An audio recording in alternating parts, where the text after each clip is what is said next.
All right. The date is 26th of November. I just got off work a little bit ago, and it's actually a pretty cool job because they send me some cool stuff. I don't know where it is, but they sent me like some chargers and some stuff that like you're supposed to test out for the job, and I mean they let you keep it afterwards, so it's pretty cool, the free stuff you get.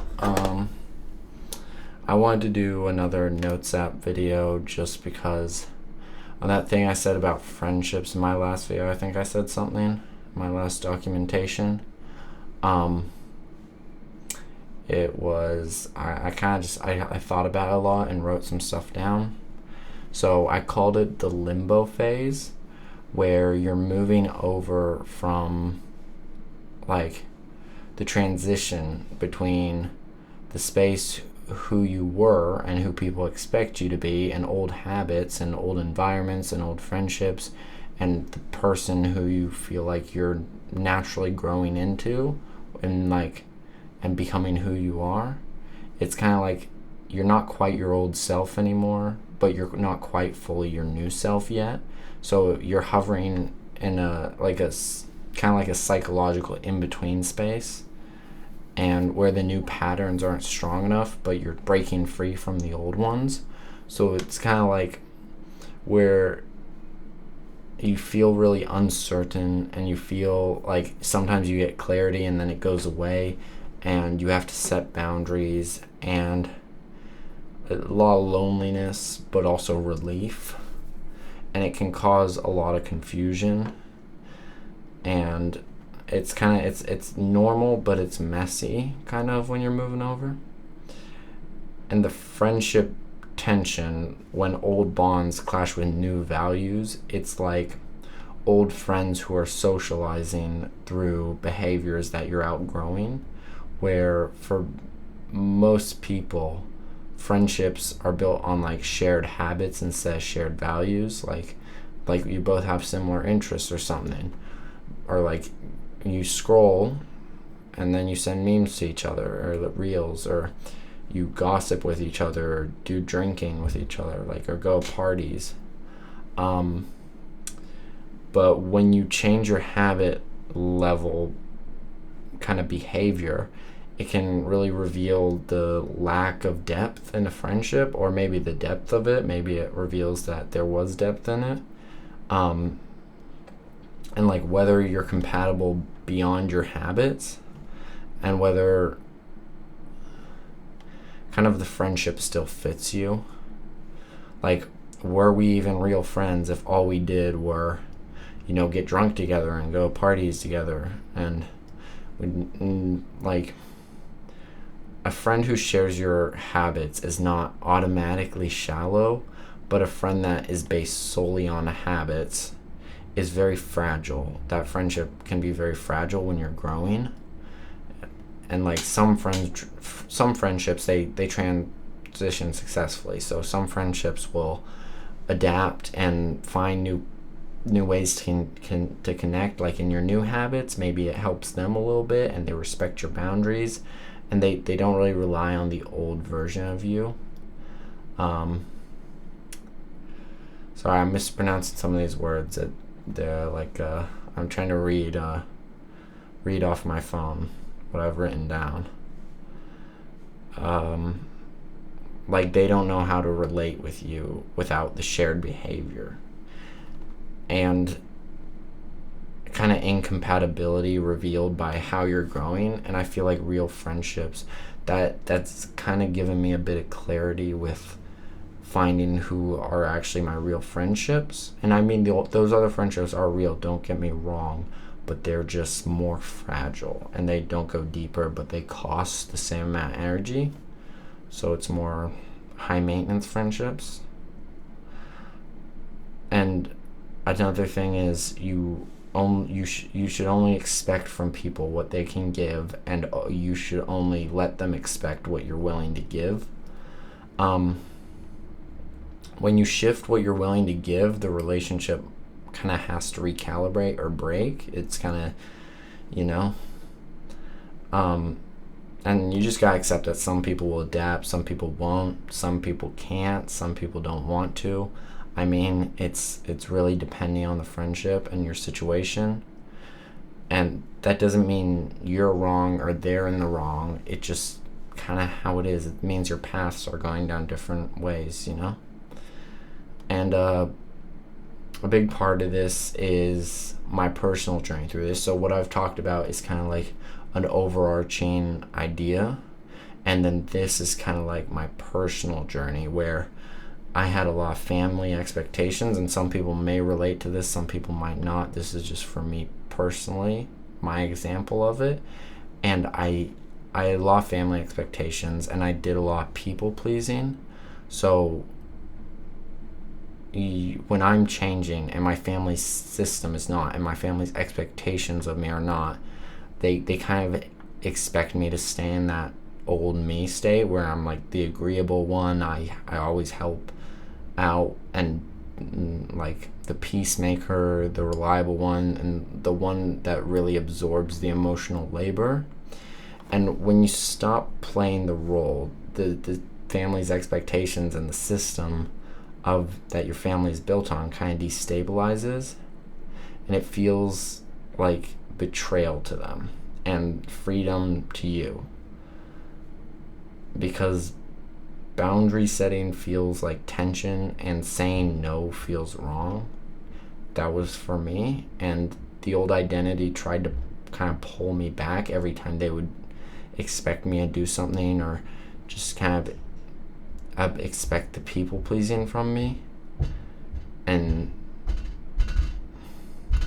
it's very environment built is the cleanest way to solve it. So this is out of my example. This is back to generally environment is really good, is like the only thing that can really change. Because like, of course, I can, every time my parents or that have an expectation of me to people please, I could just use self-control and like reshape it.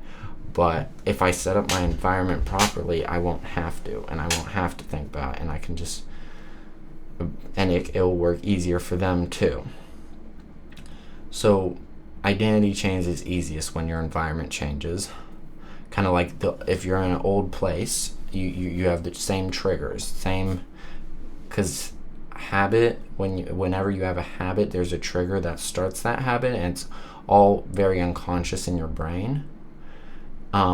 That's why your environment is so important. And then kind of like the same expectations from the same people, the same rhythms, same behaviors, old self-identity is kind of easy to fall back into. That's why the term spiraling is used a lot. And when you try to stay in the same environment when you're transforming, it's kind of like you're fighting so much. Patterns, context, social identity, automatic behaviors, people who rely on how you were. It is possible to change without moving, but it's a lot harder. That's why a lot of teenagers, when they're becoming who they are, they have to move out of the house. In my case, that's not too much of it. It's always an option, because I have a job, and that it's always an option, but it's not too viable. The relapsing into old habits, when you like do old dynamics, like you keep getting the notifications of them sending you reels, so you start watching them, and then you start scrolling, and you're falling back into these old stimulation habits, maybe brain fog. I don't know about other people, but I'm not scrolling, because when I scroll I get really bad brain fog. But yeah, it triggers old stuff, old coping mechanisms, emotional patterns, addictions, distractions, self-doubt, all of the above. And it's hard because, well, why leaving the limbo phase is hard, is what I'm calling it, is you kind of have to accept the loss. You have to accept the loss of who you were, and that's big, and you you have to move on, which you're leaving a lot of stuff behind. You're leaving, like, it's some people call it accepting identity death, accepting that some relationships won't move with you, accepting that you'll lose some friends, you might be understood. You're entering a period where you might have to have a lot of solitude and loneliness. What else? Kind of, you have to trust your clarity instead of your automatic behaviors and your comfort. It's kind of like shedding your skin, but like you don't know how you're gonna end up. You don't know who's gonna be under it. It's kind of like taking a new path without a roadmap. You don't know where you're going. It's very uncertain. And then what the other side looks like. So I know I just explained like hell, and everybody's like, oh well, I shouldn't do it. I should stay in the comfort and the habits. But like what the other side looks like will be friendships are aligned with your values. So these friendships that you're having are going to be, instead of aligned with your habits, they're going to start more aligning with your values, because you're going to actually start living by your values because you're being who you are. Less tolerance for draining behaviors. So all the things you used to do, like scrolling, that used to drain you, and when people do it around you, you're just like, no. And I mean, it's obviously a balance, because I do still like to hang out with those friends who I would consider like maybe my day ones, and they like to hang out at parties. So maybe I'll go and hang out with them, but just not drink. But that's something you can develop based on your situation. Kind of just natural boundaries instead of forcing boundaries on people. You can just have them up, and people who are willing to follow them, you surround yourself with those kind of people. And your habits like support who you are, instead of your new habits support who you are, instead of like old habits fighting who you want to become. And then relationships compatibility are a lot better, a more kind of grounded internal compass. Clarity, peace, authenticity, and self-respect, alignment, all these things. Some people call it, I've seen it around being a high frequency person. If you look into that, that's pretty similar. There's a little bit of grief, there's a little bit of sadness. You'll feel that when you're moving over, like kind of grieving the old version of you, the old friendships that won't survive, the time you've invested. That's a big one. The environments you've shaped, the person, people. A really big one is you're grieving the person people expected of you and how people saw you, which is just really, really, it's a big one, yeah. And then you just gotta remember, what you're experiencing when you move over, when you transition. It's normal. It's how transformation is. You're not confused or being dramatic or overthinking. You're just transitioning, and if you give it time and keep going, it'll go away. It's the hardest part is restructuring your identity while still inhabiting the old environment, and you just have to, and it's much easier to just, if you're messing up building a house, you could just find a new part of land to build a house on, and it's much easier. But if you have to take the old house down and rebuild a new one, that's a lot more work. I mean, that's personally what I'm trying to do. I'm trying to reshape, and it's going, I don't know, because I'm still kind of in the limbo phase, but it's messy, and it's bittersweet, and it is necessary, and it's temporary. It's gonna go away at some point. So it's like